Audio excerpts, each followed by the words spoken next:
Corona के दौरान immunity की चर्चा हुई थी। ये खाओ तो इम्यूनिटी बढ़ेगी, अश्वगंधा खाओ तो इम्यूनिटी बढ़ेगी, मूसली खाओ तो इम्यूनिटी बढ़ेगी। ये सारी दवाएं और तुम्हारी फिजिक्स शरीर की इम्यूनिटी को बढ़ा सकती हैं, लेकिन आत्मा की इम्यूनिटी तो राम की कथा बढ़ाती है, राम का किस्सा बढ़ाता है। अब जब अंधेरे घिरेंगे जीवन में तो विज्ञान नहीं बचाएगा। जैसे यहां प्रोफेसर्स आए, टीचर्स आए, एडिसन बल्ब बना सकता है जिसमें प्रकाश हो जाए। प्रकाश सब एडिसन के बल्बों का है। दुनिया का कोई एडिसन एक ऐसा बल्ब नहीं बना सकता जिसे एक बल्ब से दूसरे को स्पर्श करा दो तो ज्योति जग जाए। ये केवल गुरु नामक दीपक है जिससे हजारों लोग जीवन भर में मिलते हैं और उनके अंदर ज्योति पैदा हो जाती है, प्रकाश पैदा हो जाता है। तो तुम्हारा तो केवल सिलेक्शन ही नहीं हुआ, तुम तो केवल एक एग्जाम में फेल हुए, तुम तो केवल एक चुनाव में हारे, तुमको तो एक बार टिकट ही नहीं मिला, तुम्हारा तो एक शेयर ही नीचे गिरा। लेकिन जिसके जीवन से सब कुछ छीन लिया गया, एक रात्रि में ही राज्याभिषेक से वनवास की यात्रा तय कर दी गई, उसे एक व्यक्तित्व ने बिना किसी चमत्कार के इस देश को प्रभुता संपन्न कैसे किया, ये राम की कहानी बताती है। पहला प्रश्न हर्ष का है जो दिल्ली से प्रश्न पूछ रहे हैं। दिल्ली में बहुत लोग प्रश्न पूछते हैं, एक तो पूरा विश्वविद्यालय जो प्रश्न ही पूछता रहता है, लेकिन ये अच्छे हैं, पता नहीं कहां पढ़ते हैं। उन्होंने लिखा, मैं कल का सत्र लाइव देख रहा था, फिजिक्स में पीएचडी कर रहा हूं। हम जैसे विद्यार्थियों का मूल धर्म क्या है? सिर्फ मन लगाकर अपने अध्ययन करना या आध्यात्मिक चीजों में रुचि लेना? यह इसलिए पूछ रहा हूं कि मन में कुंभ में प्रयाग आने का द्वंद्व है। कभी लगता है जाना चाहिए, फिर कभी चिंता होती है कि मेरा कोर्स पिछड़ जाएगा, विद्यार्थी धर्म के लिए क्या उचित होगा, क्या करूं। अब मैं ये भी नहीं कह सकता कि तुम आ जाओ, पता पड़ा तुम्हारे पिताजी पीछे पड़ गए कि लड़का बुला लिया। लेकिन कुंभ इसलिए आओ हर्ष के कुंभ एक धार्मिक उत्सव नहीं है, कुंभ इस देश को जानने का स्वर्णिम अवसर है।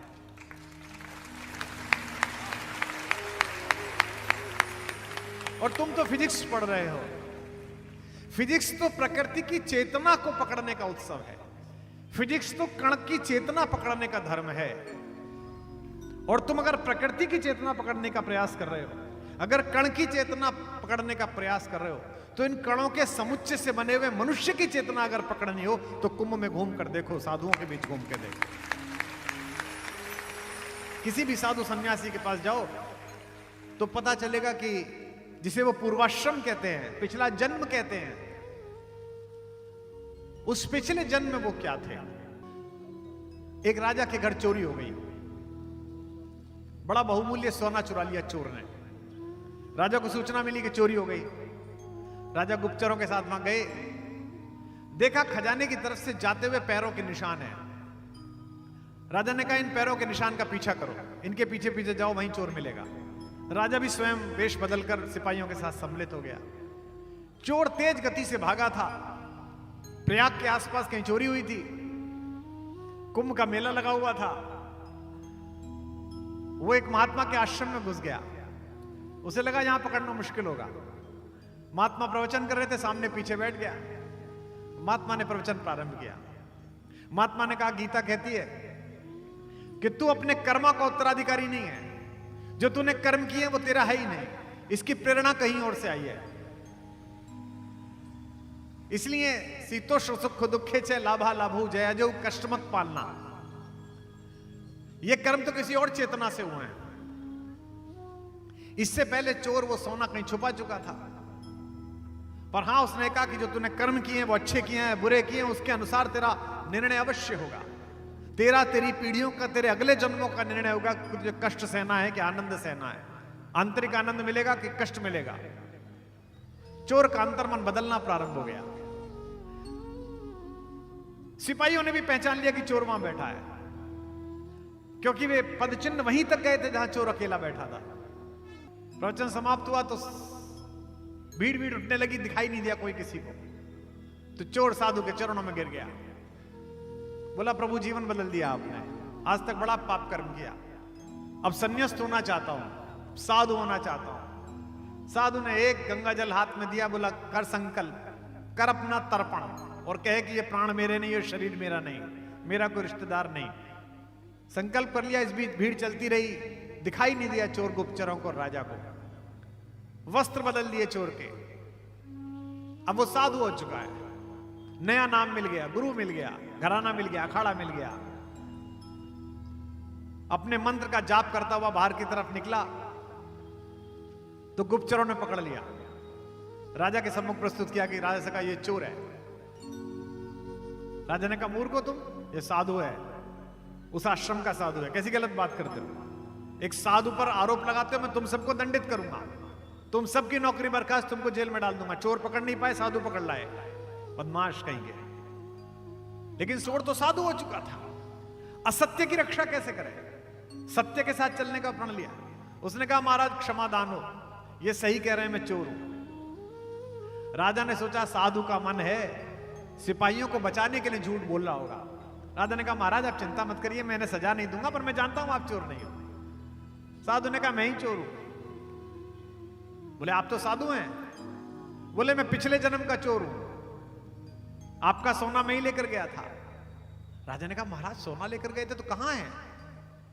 बोले वहां जंगल में छोड़ आया हूं। तो बोले छोड़ आए तो किसी को बता ही देते, इन्हीं को बता देते।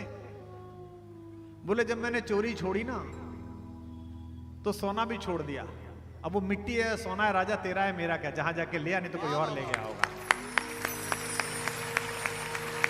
ये जो द्वंद है छोड़ देने का, ये बड़ी मुश्किल से आता है।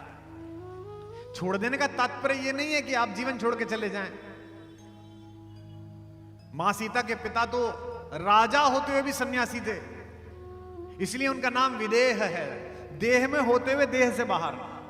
योगी भी हैं शरण जिनकी जो अनासक्त गेही, जय जय राजा जनक पुण्य देही विदेही।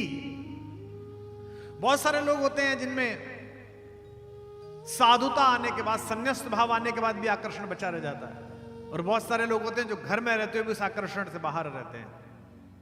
तो ये जो छोड़ देने का निर्णय है ये मुश्किल है, लेकिन ये एक पल में होता है। तार्किक बुद्धि की एक सीमा है, एक जगह आती है जहां तर्क समाप्त हो जाता है। तो हर्ष तुम्हारी फिजिक्स केवल पदार्थ का गुणधर्म बताती है, लेकिन मनुष्य का गुणधर्म वह कुंभ बताएगा। डॉक्टर अवसाद का इलाज कर सकता है, दवाई दे सकता है। क्या दवाई देता है डॉक्टर? डॉक्टर आए होंगे, मैं उन्हें आभार व्यक्त करता हूं, आप मनुष्यता की चिंता करते हैं, लेकिन क्या देता है? स्ट्रेस रिलीव हो जाए, मसल्स रिलीव हो जाए, दिमाग थोड़े दिन समय के लिए ट्रैंक्विलिटी में आ जाए, ड्राउजीनेस खत्म हो जाए, यह शरीर का इलाज है, आत्मा का कौन करेगा? कोरोना के दौरान इम्यूनिटी की चर्चा हुई थी, ये खाओ तो इम्यूनिटी बढ़ेगी, अश्वगंधा खाओ तो इम्यूनिटी बढ़ेगी, मूसली खाओ तो इम्यूनिटी बढ़ेगी। ये सारी दवाएं और तुम्हारी फिजिक्स शरीर की इम्यूनिटी को बढ़ा सकती हैं, लेकिन आत्मा की इम्यूनिटी तो राम की कथा बढ़ाती है, राम का किस्सा बढ़ाता है। जाओ कुंभ क्षेत्र में आचार्य महामंडलेश्वरों के शिविरों में, हमारे विश्व के अन्य नगरों से भी कुछ लोग सुनने आए हैं। कल एक डॉक्टर साहब मिली थी हमें, अमेरिका की बाहर आई हैं, हमारे साथ काम किया उन्होंने कोरोना के दौरान। ये कौन लोग हैं? सबसे बड़ी, इन्होंने सब कुछ पा लिया, इसके बाद भी एक बेचैनी है, उसकी शांति इसी कुंभ में है। क्यों? क्योंकि तुम्हारी फिजिक्स भी यही सिखाती है कि कोई भी कण ऐसा नहीं है जो दूसरे कण को आकर्षण से खींच ना ले, लेकिन तुम्हारे कण का नाभिक बहुत छोटा है। अगर एक कण के नाभिक के खुलने से इतनी ऊर्जा निकलती है कि विश्व भर में प्रकाश जल सकता है, तो अगर किसी संत के हृदय का नाभिक खुल गया तो उसमें से कितना प्रकाश निकल सकता है, कितनी ऊर्जा निकल सकती है, क्या पता। अन्यथा पैसा कमाने से, शक्ति कमाने से शांति नहीं आ रही है। बेचैनी तो सबकी है, हमारी भी है, आपकी भी है। सांसों की सीमा निश्चित है, इच्छाओं का अंत नहीं है। जिसकी कोई इच्छा ना हो ऐसा कोई संत नहीं है। संत की भी इच्छा है, संत मोक्ष चाहता है, भगवान के दर्शन चाहता है, हमारी भी इच्छा है, आपकी भी इच्छा है। हैदराबाद जा रहा था मैं, 1A मेरी सीट थी, 1A या 1F। मैं जाकर बैठा तो किताब कोई लेके चलता हूं ताकि पढ़ता चलूं, तो एक 30-32 साल का सुदर्शन युवक बैठा हुआ था, 6 फीट का गोरा चिट्टा। वो मुझे देखते ही खड़ा हो गया, अरे सर आपके दर्शन, मैं तो आपको बहुत सुनता हूं सर, मैं बहुत दिन से कोशिश कर रहा था आपसे मिलूं, मैंने आपके ऑफिस में फोन भी किया था, मैंने मेल भी किया था, मुझे लगा 2-2.5 घंटे की यात्रा है, ये बहुत बातें करेगा। मैंने कहा जी बहुत कृपा, बहुत कृपा। तो मैं किताब पढ़ने लगा, वो सभ्य बालकों की तरह चुप बैठ गया। फिर बीच में कॉफी आई, मैंने किताब बंद कर दी। अब उसका साहस जगा। उसने मुझसे पूछा, सर एक जिज्ञासा थी, बहुत दिन से कोशिश करता था आप मिलेंगे तो आपसे पूछूंगा, कई लोगों से पूछी लेकिन शांत नहीं हुई। तो मैंने पूछा, अच्छा बताता हूं, पर आप अपना परिचय दीजिए, आप कौन है? बोले, साहब मैं इंजीनियर हूं और मैं खड़गपुर IIT से पढ़ा हूं, आप मेरे आए थे प्रोग्राम करने। मैंने कहा, कहाँ नौकरी करते हैं? नौकरी नहीं करते सर, हमारी अपनी कंपनी है, हैवी मशीनरी बनाते हैं। तो मैंने कहा, अच्छा कैसी हैवी मशीनरी बनाते हैं? बोले, सर वो जैसे समुद्र में ऑप्टिकल फाइबर डालने वाली मशीन बनाते हैं, और भी कई मशीन बनाते हैं, 20 मीटर डाया का पेड़ 20 फीट नीचे खोद के उठाने की मशीन बनाते हैं। अभी इजराइल को हमने 500 करोड़ की मशीन दी है। अब जब उसने कहा इजराइल को दिए तो मैं जागा, क्योंकि जो दुनिया को दे रहा है ज्ञान वो उसको इसने दिया। तो मैंने कहा, तुम्हारी कंपनी है? कह रहे, हाँ सर हम 3 पार्टनर हैं, तीनों एक साथ पढ़ते थे, पहले टाटा में नौकरी की, अब अपनी कंपनी खोल ली है 4-5 साल से। तो मैंने कहा, कितना टर्नओवर है? तो शर्माया, बोला सर ऐसे ही थोड़ा सा 3600 करोड़ का है, स्थिरता आ गई तो इस साल 5000 करोड़ कर लेंगे, ऐसा उसने बोला। उसके मोबाइल पर एक बहुत सुंदर महिला का फोटो था, 2 बच्चे थे। मैंने कहा, ये पत्नी है आपकी? बोले, हाँ सर ये IIM में मिली थी मेरे को अहमदाबाद में, मैं जम्मू का हूं, ये दिल्ली की है और फला मल्टीनेशनल की इंडिया प्रेसिडेंट है। सुनिए ध्यान से। मैंने कहा, कहां रहते हो? तो उसने गुड़गांव में एक पता बताया। तो मैं समझ गया कि 50-60 करोड़ का इसका मकान भी है। देखिए आप, एक व्यक्ति जो देश के सबसे अच्छे संस्थानों में पढ़ा है, एक व्यक्ति जिसको ईश्वर ने सौंदर्य और स्वास्थ्य दिया है, एक युवक जिसे उसकी प्रेमिका पत्नी के रूप में दिया है, एक युवक जिसको एक पुत्र एक पुत्री जिसे आदर्श परिवार कहते हैं ऐसा परिवार दिया है, एक युवक जिसने स्वर्णिम भारत के नए संकल्पों में एंटरप्रेन्योर बनते हुए अपने आप को सिद्ध किया है। यहां बैठे जितने लड़के पीछे बैठे, विश्वविद्यालय से आए, इंजीनियरिंग कॉलेज से आए, इससे ज्यादा तो तुम मांग ही नहीं सकते जो उसके पास था। भगवान के सामने जाओगे, शंकर जी स्वयं प्रकट हो जाएं, तो उनसे भी यही कहोगे, ईश्वर जी इतना ही कर दे, ये जिससे नेत्र 4 हो रहे हैं इसको 2 कर दे मेरे साथ, और ये दे दे बस मुझे। मैंने पूछा, बताओ क्या पूछना चाहते हो? उसका सवाल सुन के मैं सन्नाटे में आ गया। उसने पूछा कि सर सफलता का मतलब क्या है? अंग्रेजी में पूछा, sir what's the meaning of success? ऐसे व्यक्ति को क्या बताइए सक्सेस का मीनिंग क्या है? उसने कहा, कई लोगों से पूछा सर, इसका उत्तर नहीं मिला, मैं कैसे मानूं कि मैं सक्सेसफुल हूं या नहीं हूं? मैंने उसे एक पंक्ति का उत्तर दिया, आपके जीवन में भी ये शंका आई हो तो उसे लेके चले जाना, आनंद आ जाएगा। मेरे जीवन में तो उतर गया है। मैंने उसको कहा, अगर तुम्हारे होने से दुनिया खूबसूरत है तो तुम सफल हो,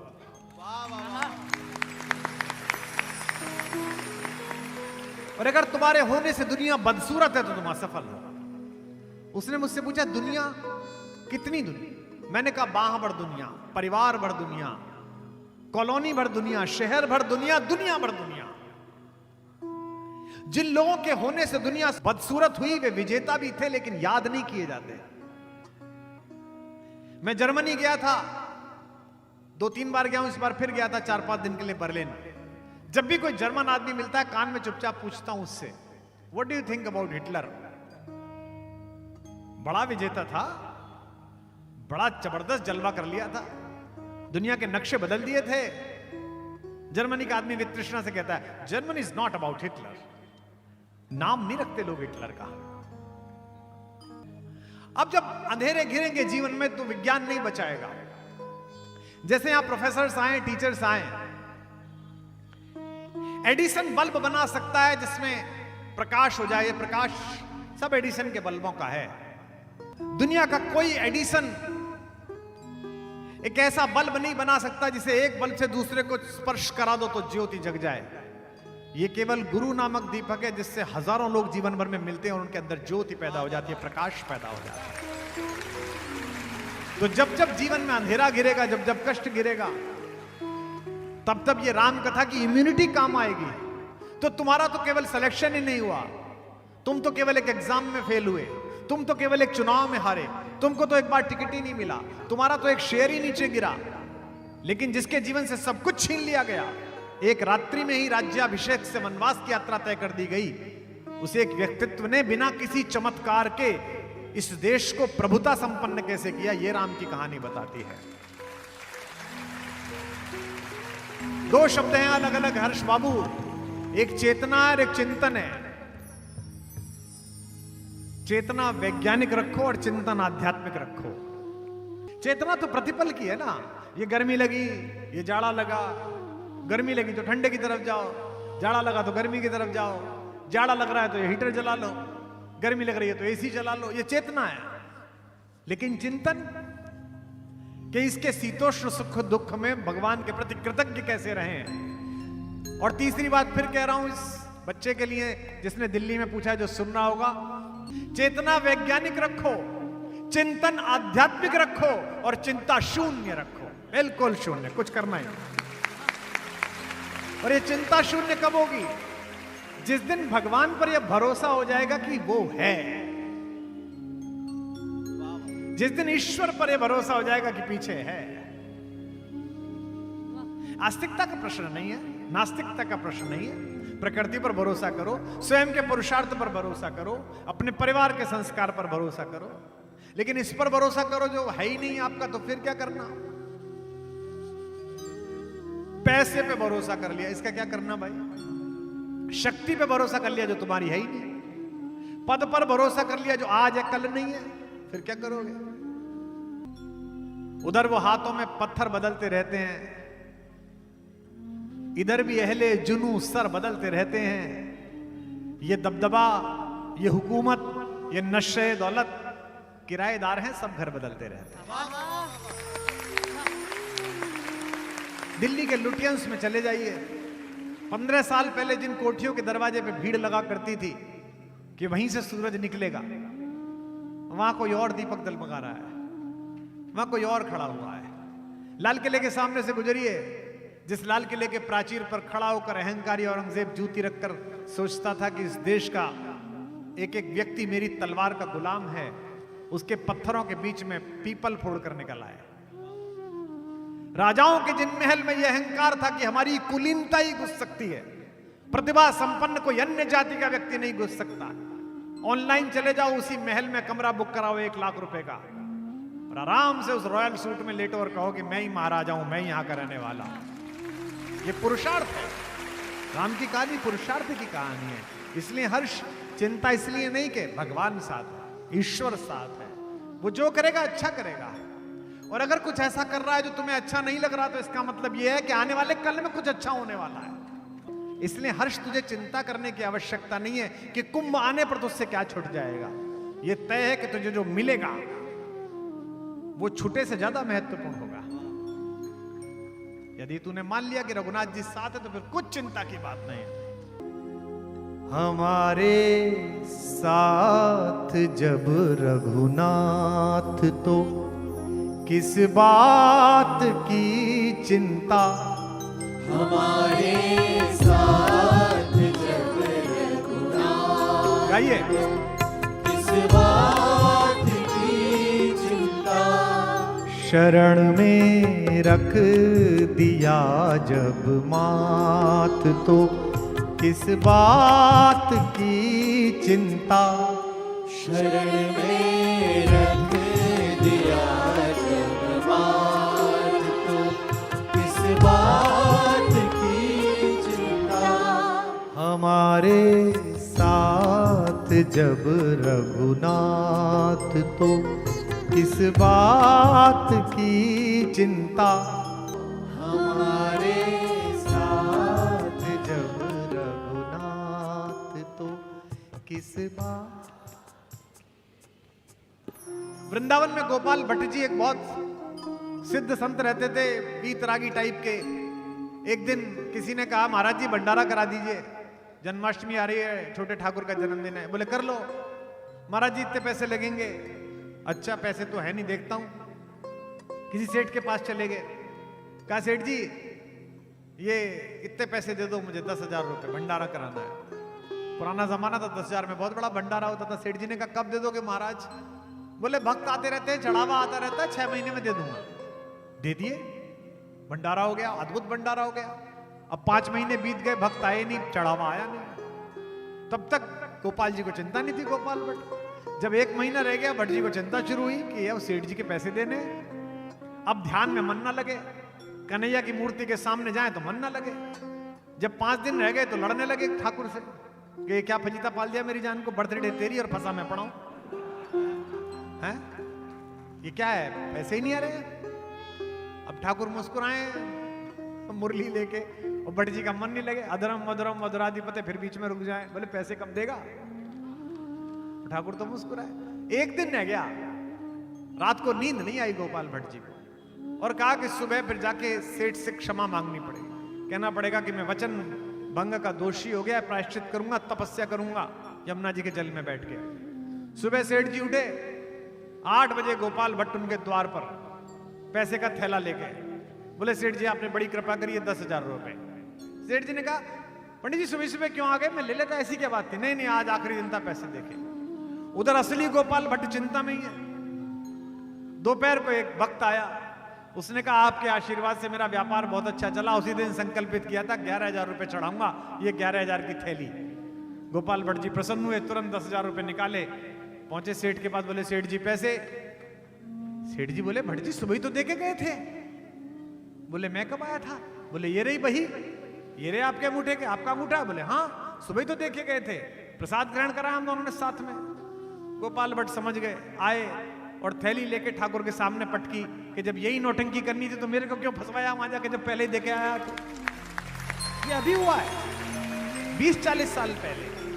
न खाने की, न पीने की, न मरने की, न जीने की, न खाने की, न पीने की, न मरने की, न जीने की, रहे हर सांस में रघुनाथ के प्रिय नाम की चिंता।